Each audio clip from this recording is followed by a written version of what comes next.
Good day, welcome back to the channel. I've got a message, an email from a bloke. It was about the video that I did about people disrespecting ties and that. It's quite a good video. First of all, I've got to do my little disclaimer. It'll be up on the screen about now. Okay, give enough time to read it, of course. Right, let's get into it. But first, before we do, if you haven't subscribed, please do so. It really does help the channel. Um, Comment. I'd love to hear your comments, everybody. Good, bad, whatever. Just be respectful. And of course, share it. That'd be great. Thanks very much. Right, let's get into it. Dear Deaf Man, my name is Bob. Yes, you can use my real name. I watch your videos, subscribe to your channel since before Christmas, and probably one of your first subscribers. Actually, mate, yes, I started December, so you definitely are a veteran, Bob. And thank you. Now, I look forward to your videos because they, in my humble opinion, give a good indication of what to expect when you come to Thailand, and because you always ask people to keep safe and show the utmost respect for Thai people. Which is only right because, let's face it, you're a guest in their country. It is sad to see so many YouTubers trashing Thai people. And yes, I agree with what you said about getting views regardless of the consequences and whether what they say is actually true, or whether they see that disrespecting the population and calling them all thieves, liars, robbers, scammers will get them views they crave. So why haven't I wrote in before? Well, basically, when I go to Thailand, I am just a run-of-the-mill tourist. I don't only go for the nightlife. I love the culture, the friendliness of the people, the smiles in the land of smiles. So I guess my experiences are not worthy or interested enough for you to spend the time to make, edit, and publish a video. Well, I'll stop you there. Well, not true, my friend. I welcome all stories. They don't have to be massive storylines, anything like that. So anyone, just write in your experiences.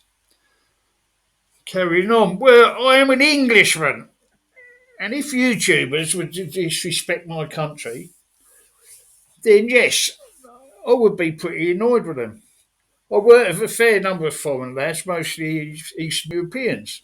And when they start slagging off the health system, doctors, nurses, roads, traffic, weather, and other stuff, I simply ask them to show a bit of respect. And if they think it's better in their home country, then go back. Our health system is a privilege. And just because they have a right to stay in the UK and have paid taxes for 6 months, a year or so, doesn't give them the right to expect the world. Anyway, let's get back to focus. Yes, there are scams in Thailand, but to anyone with half a brain and a bit of common sense, you can avoid these. Taxis at Bangkok airport, you know the ones. Take a ticket, get in the taxi. He says no meter. Well, I'll just point out that you're required by law to use a meter. If they refuse, get out. Take another ticket. And they know they'll have to go round the block and book back in to wait for another fare. But the easiest way by far is to go to the Grab taxi stand, order via the app, and you get a decent car at a good price without the hassle of trying to explain what and where your hotel is. I use Grab and Bolt all the time, and if a car is a long way away, then I flag down a taxi. Then I simply say meter or go by Grab taxi prices, and if he wants a set fare. Honestly, don't think taxi drivers realise that most foreigners are accustomed to giving a tip, so there's not really too much need to inflate the prices. And I always watch Google Maps to make sure we are not going the scenic route. Tuk-tuks are a different kettle of fish, of course. Yes, they are usually more expensive, but I always agree a price, and my benchmark is double the Grab or Bolt price. You pay extra for the fun and the experience of a tuk-tuk, in my opinion. Motorbike taxis, I love them. And yes, they would try to overcharge, not because they're scammers or thieves, because they're businesses, businessmen. They want to maximise their earnings. just like anybody. Look for grab prices on the motorbike, show them, and add 10 or 20 baht for the convenience of not having to wait. It always works for me. This is how I deal with transport when on holiday. All the people that moan about the cost of a taxi to Pattaya, 1,500 baht. Pong taxis, 1,200, right? But get on the bus, 180 baht. Simple as that. Oh, I did actually use Pong taxi service on your recommendation. They're very good. They do as they say on the tin. I firmly believe if you want a bit of luxury and service, you must pay for it. If you want the cheapest option, accept that too.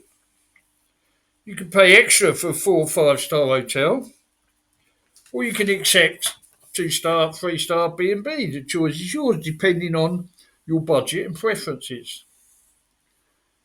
Now, my favourite one is for the street sellers with the Rolex watches, trinkets, torches, and whatever, or what have you. Yes, they are mostly annoying.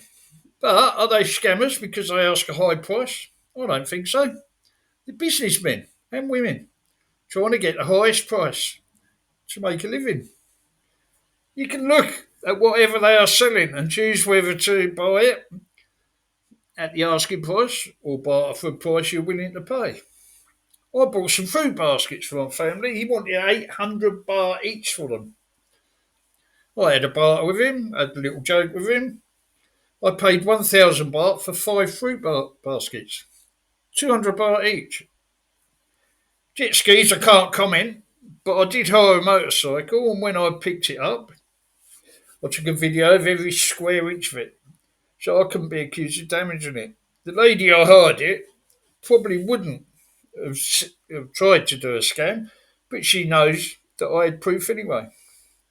Yes, mate, I did that when I hired cars over in Thailand. When I hire cars there, check the diagram on the bit of paper, take a video, photos, and point out the scratches. Make sure they're all listed on your paperwork.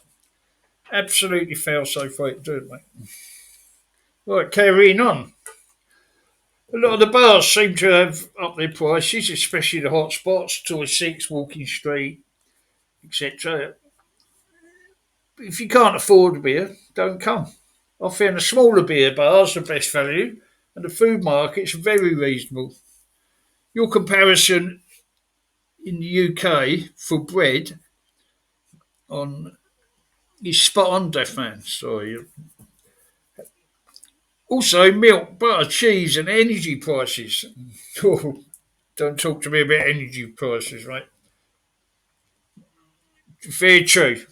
2 winters ago, I was paying up to £180 a month to not freeze in a UK 3 bedroom house. My electric bill this month was 598 baht. That's lighting, fans, one aircon unit. Okay, cooked by bottled gas now, but 1,000 baht lasts 3, 4, even 5 months. And we use the barbecue a lot as well. So, yeah, from £180 a month, English, to 598 baht. Beautiful. So carrying on there. So last but not least, I know a few expats that moved to Thailand, and I asked them if they were fed up with it. Hell no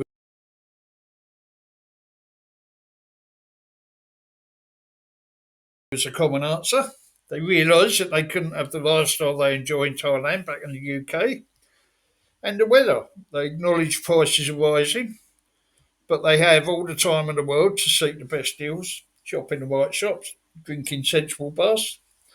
And although a couple said that they have mates that are thinking of going to Cambodia, apparently it's cheaper. But this man, to my way of thinking, if you're going to set up in a country, then why move to save a couple of £100 a month? Did these people really think it through and budget when they retired? Anyway, that's all I have for you at the present. Just felt I had to give my opinion for what it's worth. I don't mind if you don't make a video about it. I just wanted to say to you, you're not alone in your opinions, and I salute you for actually making a stand for what you believe in rather than going along with the other view hungry YouTubers. I've actually unsubscribed from a few because they just preach doom and gloom constantly, and I found it was just dragging me down. Keep up the good work, mate. All the best, Bob. Well, Bob, thank you so much for your amazing email. And it's nice to know that some people do share the same morals and understandings that I do. And that's really nice to know. Um, yeah, I could just go, yeah, scammer, scammer, scammer, thief, thief, thief. But that's not how I see Thailand, and that's not what I want to do. I want to just build a little community here, really, all on the same wavelength, all on the same page, all want to be safe, be clean, be respectful, put a helmet on your little soldier before you send him into the battle, all that sort of stuff. You know what I'm saying. So, yeah, and I know what you mean, and I've, I've actually unsubscribed from a few. Some that I really used to enjoy, but now it's just doom and gloom, doom and gloom. Drives me mental. So I've just unsubscribed from them. Anyway, that's all I got for you at the minute. So if you haven't subscribed, please do so again. 78% of you haven't subscribed. Um, let's keep the deaf man walking. Value all your comments. And see you in the next one. If you like this video, then please hit the like button. And subscribe to this channel, it is free to do. I was just about to say subscribe as well. And leave a comment for the deaf bloke. Like, subscribe and comment so the deaf man keeps walking.